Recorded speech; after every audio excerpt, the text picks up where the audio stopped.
अमित शाह की एक बहुत खास बात है, वो कन्विंस करा लेते हैं।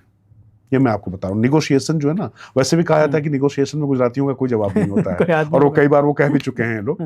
तो वो निगोशिएशन जो पावर है उनकी, चूंकि उनका होमवर्क इतना होता, और आप देखिए अमित शाह से जब आप मिलने गए होंगे तो आपने देखा होगा उनके पीछे तस्वीरें किसकी किसकी हैं। सावरकर की है, एक चाणक्य की भी है, एक चाणक्य की और एक सावरकर की। एक बात तो और है, लोगों को लगता होगा कि अमित शाह की छवि जैसी, अमित शाह पढ़ते बहुत हैं, ये कम लोग को पता होगा, और जो नहीं पढ़ पाते हैं किताबें या तमाम चीजें, तो उसकी समरी जो है वो मंगा के वो पढ़ते हैं। और वो व्हाट्सएप यूनिवर्सिटी वाले बिल्कुल नहीं है, मैं आपको बता दूं कि उनको किसी ने कुछ लिख के दे दिया और वो पूरा पढ़ दे, तो ऐसा कतई नहीं। वो बहुत पढ़ते हैं, बहुत तैयार रहते हैं। और अमित शाह के जीवन का एक जो सूत्र वाक्य है जो उनको तमाम नेताओं से अलग करता है, मतलब मैं तमाम उनकी जो आलोचनाएं और तमाम चीजें उस पर भी चर्चा होगी तो उस पर हम कर सकते हैं, तमाम लोग कह सकते हैं कि वो क्या करते हैं, लेकिन जो एक उनकी जो सोच है, मुझे लगता है कि वो विचार अपने आप में बड़ा अद्भुत है। जैसे होता है कि हम और आप जब कोई काम करने जाते हैं या कोई सामान्य व्यक्ति काम करेगा तो पहले देखेगा कि ये काम हो सकता है कि नहीं हो सकता है। 10 काम अगर आपके पास हैं तो 10 में से आप ये सोचते सोचते ये 3 हो सकते हैं, ये 5 हो सकते हैं, 5 आप छोड़ देंगे और मतलब जो है कहेंगे कि इस पे अपना समय नहीं व्यर्थ करना है। अमित शाह 10 के 10 लेते हैं। वो नेपोलियन बोनापार्ट की जो अपनी एक लाइन थी, क्योंकि नेपोलियन भी क्या करते थे, अगर उनको तमाम जगह पर जाना होता था तो देखिए नेपोलियन ने क्या किया था दुनिया में आपको पता है, तो उसी साइकी को वो फॉलो करते हैं और वो कहते हैं कि भाई 5 अगर आपने लिए तो 5 में से अगर आपने 100% स्ट्राइक रेट दिया तो भी 5 ही काम कर पाए ना। 10 में से मैं 2-3 में फेल हो गया तो भी मैंने 7 काम कर दिए, तो 2 ज्यादा किए ना। तो मैं परसेंटेज देखूं या ज्यादा काम देखूं, तो चुनौतियां वो ले लेते हैं। अमित शाह बहुत ही शानदार। वर्तमान संसद में सत्ता पक्ष के सबसे शानदार वक्ता अमित शाह। मैं उनका पार्लियामेंट की आज तक कोई स्पीच नहीं है जो मैंने अमित शाह जी की नहीं सुनी। मैं जिस दिन वो बोलते हैं उस दिन रात को उनका वीडियो खोज करके देखता हूँ। मुझे संसद में उनके भाषण बहुत ही जबरदस्त लगते हैं, पॉइंट टू पॉइंट होते हैं, बहुत ही अच्छा। अब आपको लगता है कि अमित शाह ने बंगाल जीत लिया है, बंगाल में सरकार बन गई है बीजेपी की, तो एक मिशन पूरा हो गया, या आगे कोई और मिशन लेके हाथ में फिर चलेंगे? नहीं, वो तो मिशन में रहते हैं। वो तो अमित शाह को अगर आप देखेंगे तो वो मिशन मोड आदमी में है, वो रुकते ही नहीं कहीं। अगर सरकारी काम चल रहा है, ऑफिस चल रहा है, और खास तौर पे पहले 2019 से 24 तक में ज़्यादा ऑफिस में बहुत सारे काम थे, चूंकि नक्सल वक्सल सब करना था, तो मैं हमेशा देखता था उनको कि सोमवार से शुक्रवार तक वो ऑफिस का काम करते थे, या पार्लियामेंट भी चल रहा हो तो सोमवार से शुक्रवार तक पार्लियामेंट देखेंगे, और शनिवार को किसी न किसी स्टेट में होंगे, रविवार को किसी स्टेट में होंगे, फिर वो लौट के आ जाएंगे। और रात के 1 बजे 2 बजे तक, 2 सवा 2 बजे तक तो मतलब हमने देखा ही है, बैठा ही है, उसमें मैं क्या बताऊं। और उसके बाद आप कहोगे तो 7 बजे 6:30 बजे जो है वो फिर कार्यक्रम स्थल पे पहुंचे हुए हैं, और उतने ही फ्रेश। कोई मिशन है क्या उनका कि सारे भारत में कमल खिला के ही छोड़ना है? कमल खिला के नहीं छोड़ना है। कमल खिलाना तो एक हिस्सा है। मतलब अगर आप लोग, दिक्कत वही है कि अमित शाह को और जो मोदी को लोग, जो खासतौर पे प्रधानमंत्री के बारे में उतना नहीं बोलूंगा, लेकिन अमित शाह को जो लोग सिर्फ एक पार्टी और एक सरकार से जोड़ देते हैं, उससे वो बड़े आदमी।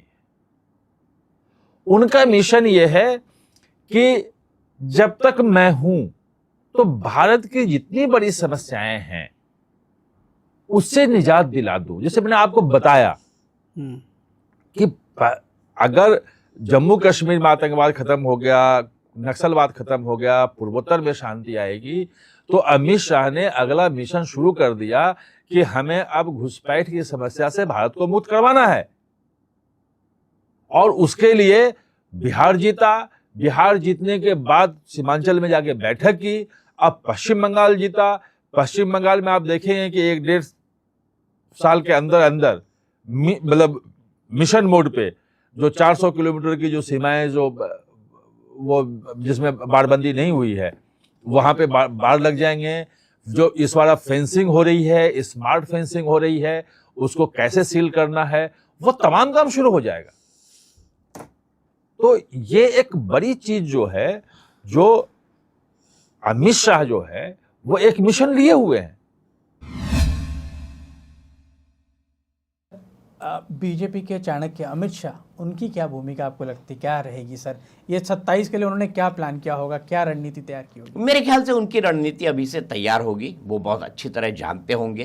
क्योंकि आप देखिए, योगी आदित्यनाथ उत्तर प्रदेश में भारतीय जनता पार्टी की जो 2014 के लोकसभा चुनाव के अंदर जीत हुई, आपको क्या मतलब man of the match Amit Shah थे 2014 में।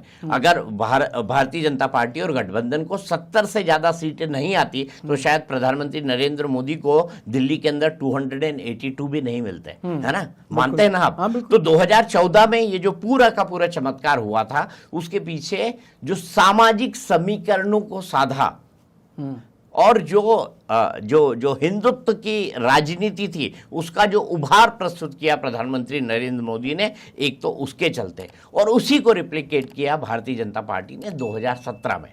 तो 2014, 2017 इसका पूरा का पूरा क्रेडिट अध्यक्ष के तौर पर, और पहले 2014 में जनरल सेक्रेटरी इंचार्ज थे अमित शाह, अध्यक्ष तो राजनाथ सिंह थे, और 2017 में पार्टी के अध्यक्ष के तौर पर उन्होंने 300 से ज्यादा सीटें विधानसभा की जितवाई थी।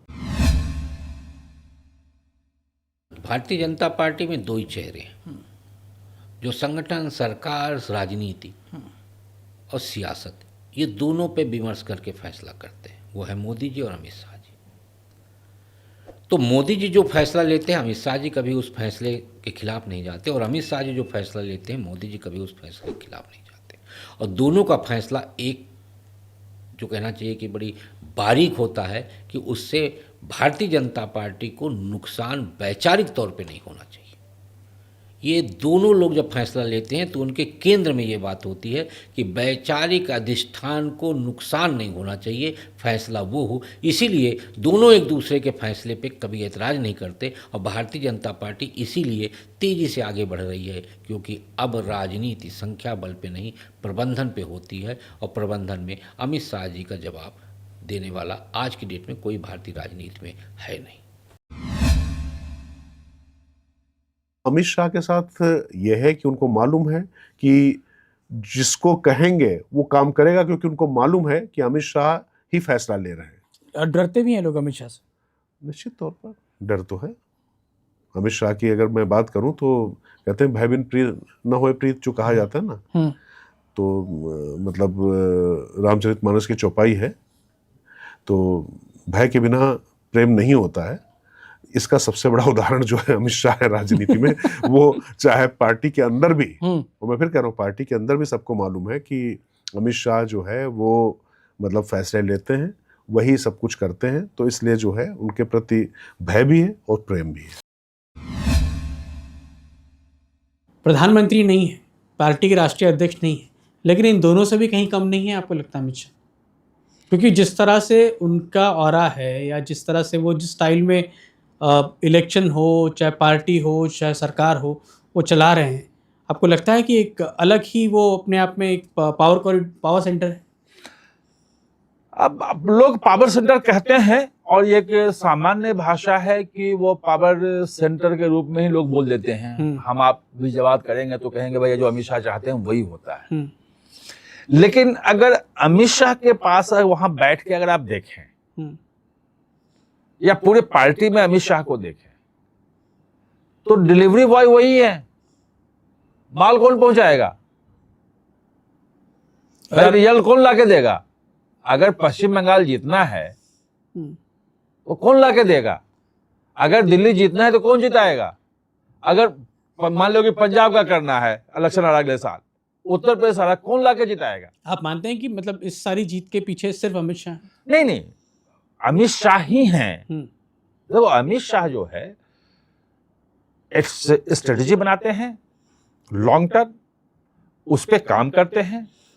वो एक प्रधानमंत्री मोदी जैसा लोकप्रिय चेहरा उनके सामने है, जिस चेहरे को वो लोगों के सामने पेश करते हैं, अपने को पीछे रखते हैं और रिजल्ट देते हैं।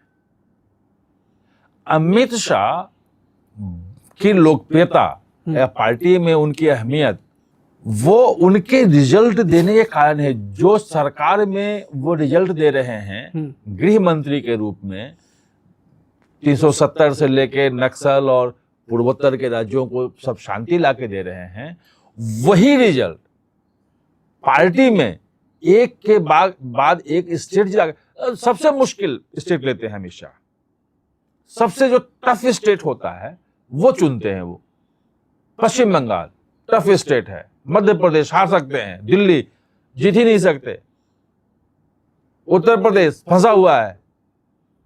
तो भाई जो आगे बढ़ के जिम्मेवारी उठाएगा और जो करके दिखाएगा उसके पास ये पहुंचेगी।